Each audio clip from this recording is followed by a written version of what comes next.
Hello viewers, welcome to செய்திகள் வாசிப்பது channel.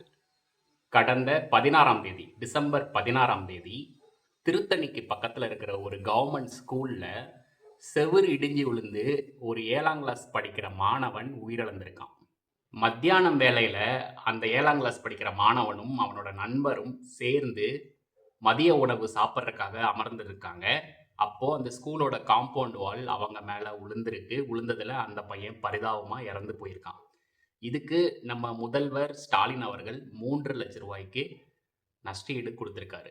அப்படியே இந்த வருடத்தோட அக்டோபர் மாதத்துக்கு போனோம் அப்படின்னா, திருச்சி மாவட்டத்துல பிடபிள்யூடி டிபார்ட்மெண்ட்டும், பஞ்சாயத்தும் சேர்ந்து இன்ஸ்பெக்ட் பண்ணதுல கிட்டத்தட்ட 150 கவர்மெண்ட் ஸ்கூல் வந்து அன்சேஃப், அதாவது தரமற்ற நிலையில இருக்கு அப்படின்னு சொல்லிட்டு ரிப்போர்ட் கொடுத்திருக்காங்க. எவ்வளவு ஷாக்கிங்கா இருக்குன்னு பாருங்க. இந்த 150 ஸ்கூல்ல எத்தனை மாணவர்கள் படிப்பாங்க?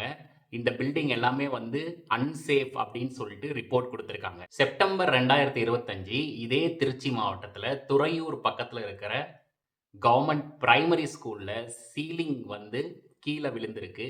ஆனா அதிர்ஷ்டவசமா இதுல எந்த ஒரு அசம்பாவிதமும் ஏற்படல.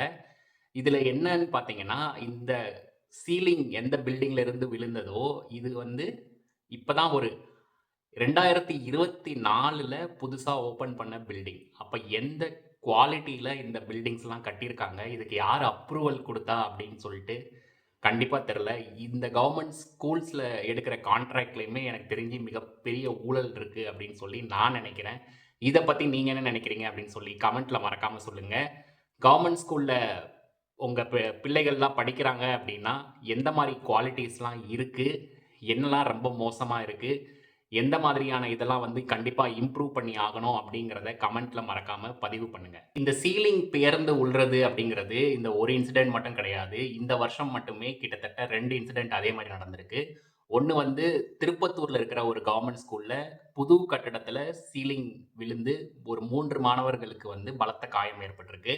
அதே போல செங்கல்பட்டு மாவட்டம் மதுராந்தகத்திலையும் கவர்மெண்ட் ஸ்கூல்ல சீலிங் விழுந்ததுல 5 மாணவர்களுக்கு காயங்கள் ஏற்பட்டிருக்கு. இந்த மாதிரி அடுக்கிக்கிட்டே போகலாம். இதுல இருந்தே நீங்க தெரிஞ்சுக்கலாம் கவர்மெண்ட் ஸ்கூல்ஸ்லாம் எந்த மாதிரி ஒரு குவாலிட்டியில இருக்கு அப்படின்னு சொல்லிட்டு. அந்த இன்ஃப்ராஸ்ட்ரக்சர் மேல கொஞ்சம் கூட கவனமே செலுத்த மாட்டேங்கிறாங்க. இப்போ ரீசெண்டா டிசம்பர் மாசத்துல ஒரு உயிரிழப்பு வேற ஏற்பட்டிருக்கு. இதுக்கு ஒரு 3,00,000 நிவாரண நிதி கொடுத்தா மட்டும் எப்படி அது போதுமானது? அந்த 3,00,000 இதுக்கு முன்னாடி அந்த மெயின்டெனன்ஸ்க்கு குடுத்திருந்தாலே, அந்த செவுர வந்து ஃபிக்ஸ் பண்ணியிருக்க முடியும். கொஞ்ச நாளைக்கு முன்னாடி தான் வந்து தமிழ்நாடோட எஜுகேஷன் மினிஸ்டரான அன்பில் மகேஷ் பொய்யாமொழி அவர்கள் இந்த எஜுகேஷனுக்காக இத்தனை கோடி ஒதுக்கீடு பண்ணியிருக்கோம் அப்படின்னு சொல்லியிருக்காரு. ப்ரிசைஸா என்ன நம்பர் அப்படின்னு சொல்லி பார்த்தீங்கன்னா, 55,261 கோடி ரூபாய். இதுல ஸ்கூல் எஜுகேஷனுக்கு மட்டும் 46,767 கோடி ரூபாய் ஒதுக்கியிருக்காங்க அப்படின்னு சொல்லிட்டு பெருமையா சொல்லிட்டு இருந்தாரு. இதுல ஸ்கூல் இன்ஃப்ராஸ்ட்ரக்சரை இம்ப்ரூவ் பண்றதுக்கு மட்டும் கிட்டத்தட்ட 1000 கோடி ஒதுக்கீடு பண்ணியிருக்காங்க. இதுக்கு முன்னாடி நான் பேசின இன்சிடென்ட்ஸ்ல முக்காவாசி வந்து எல்லாமே வந்து புதுசா கட்டப்பட்ட ஸ்கூல் பில்டிங்ஸ் இல்லது கிளாஸ் ரூம். அந்த மாரி தரத்துல தான் நீங்க கட்டுறீங்க அப்படின்னா, இந்த 1000 கோடி ஒதுக்குனாலும் மாணவர்களோட உயிருக்கு என்ன கேரண்டி இருக்கு? இவங்க இப்படி கவர்ன்மெண்ட் ஸ்கூல்ஸ கண்டுக்காம விடுறத பார்த்தா, இவங்க வந்து பிரைவேட்டைசேஷன வந்து ப்ரமோட் பண்றாங்களோ அப்படின்னு சொல்லிட்டு தோணுது. கவர்மெண்ட் ஸ்கூல நெக்லெக்ட் பண்ணா தான் வந்து அங்க சேர்றவங்கள வந்து கம்மி பண்ண முடியும். அங்கருந்து பிரைவேட் ஸ்கூல்ஸ்க்கு ஆட்கள மாத்த முடியும் அப்படிங்கிற மாரி ஒரு நோக்கத்தோட செயல்படுறாங்களோ அப்படின்னு சொல்லி எனக்கு தோணுது. இத பத்தி நீங்க என்ன நினைக்கிறீங்க அப்படின்னு சொல்லி கமெண்ட்ல மறக்காம சொல்லுங்க. இந்த 7ஆம் வகுப்பு மாணவனோட இறப்பு, இதுக்கு முன்னாடி காயம் அடைந்த மாணவர்கள், இந்த எல்லாத்துக்கும் வந்து அந்த எஜுகேஷன் மினிஸ்டர் திரு அன்பில் மகேஷ் பொய்யாமொழி அவரு தான் வந்து முழுக்க முழுக்க பொறுப்பேத்துக்கணும்.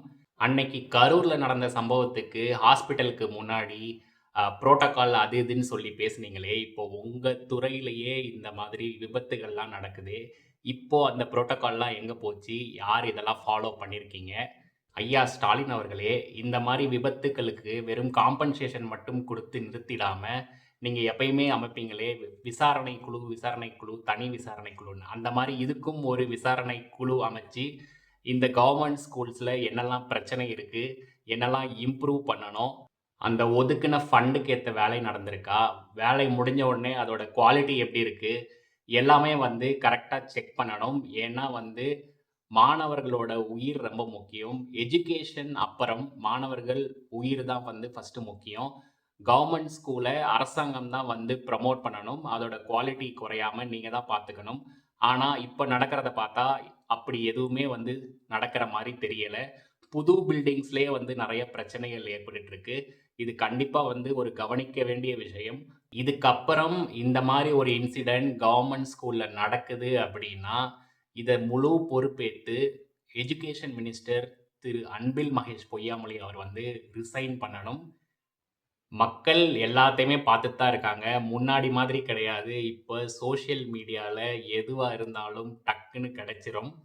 நீங்க பார்த்து சுதாரிச்சுக்கல அப்படின்னா, மக்கள் அவங்க தீர்ப்பு உங்களுக்கு ரொம்பவே வந்து வலிக்கிற மாரி இருக்கும். கவர்ன்மெண்ட் ஸ்கூலோட இன்ஃப்ராஸ்ட்ரக்சரால இந்த மாணவன் உயிரிழந்ததே கடைசியா இருக்கட்டும். இதுக்கப்புறமாவது கொஞ்சம் கரெக்ட்டான ஸ்டெப் எடுத்து, இதுக்கப்புறம் எந்த ஒரு உயிர் சேதமும் ஸ்கூல்ல நடக்கக்கூடாது அப்படிங்கிறது தான் என்னோட கோரிக்கை. பசங்களோட படிப்பு ரொம்ப முக்கியம். அத விட பசங்களோட உயிர் அத விட ரொம்ப முக்கியம். இதுல அரசாங்கம் ரொம்ப மெத்தனமா இருக்கவே கூடாது. இதுக்காக என்ன பண்ண முடியுமோ, அத கண்டிப்பா பண்ணியே தான் ஆகணும். இந்த மாரி மேலும் ஏதாவது ஒரு உயிரிழப்பு ஏற்படுது அப்படின்னா, இதுக்கு முழுக்க முழுக்க எஜுகேஷன் மினிஸ்டர் பொறுப்பேத்து, அவரு கண்டிப்பா ரிசைன் பண்ணியே ஆகணும். ஒரு சின்ன கம்பெனில கூட தப்புகள் நெறைய நடந்தது அப்படின்னா, பெர்ஃபார்மன்ஸ் ரிவ்யூ அப்படிங்கிற மாரி ப்ராசஸ்லாம் வச்சு, ஆட்கள வேலைய விட்டு தூக்கிருவாங்க. இவ்வளோ பெரிய கவர்ன்மெண்ட்ல இவ்வளோ பெரிய டிபார்ட்மெண்ட்ட நிர்வாகம் பண்றாரு. இந்த மாரி தவறுகள் ஏற்படும்போது, அவர் மேல என்ன ஆக்ஷன் இதுவரைக்கும் எடுக்கப்பட்டிருக்கு? ஸ்டாலின் அவர்களே இதுக்கு நீங்க கண்டிப்பா பதில் சொல்லியே ஆகணும். இந்த மாரி ரீசென்ட் டைம்ஸ்ல கவர்ன்மெண்ட் ஸ்கூல் புது கிளாஸ் ரூம்ஸ்ல ஏற்பட்ட அந்த சீலிங் கொலாப்ஸ் இதுக்கு காரணமா இருக்கிற கான்ட்ராக்டர்ஸ் எல்லாருமே வந்து சட்டத்துக்கு முன்னாடி கொண்டு வந்து நிறுத்தணும். இத வந்து அரசாங்கமே இத எடுத்து பண்ணணும் அப்படிங்கிறது தான் என்னோட கோரிக்கை. இத பத்தி நீங்க என்ன நினைக்கிறீங்க அப்படின்னு சொல்லி கமெண்ட்ல மறக்காம சொல்லுங்க. இந்த மாரி கவர்ன்மெண்ட் ஸ்கூல்ஸ இம்ப்ரூவ் பண்றதுக்கு என்னெல்லாம் அரசாங்கம் பண்ண முடியும் அப்படின்னு சொல்லி நீங்க நினைக்கிறீங்க அப்படின்னு சொல்லி கமெண்ட்ல மறக்காம சொல்லுங்க. மேலும் ஒரு வீடியோல உங்க எல்லாத்தையும் வந்து சந்திக்கிறேன். அதுவரைக்கும் பாய்.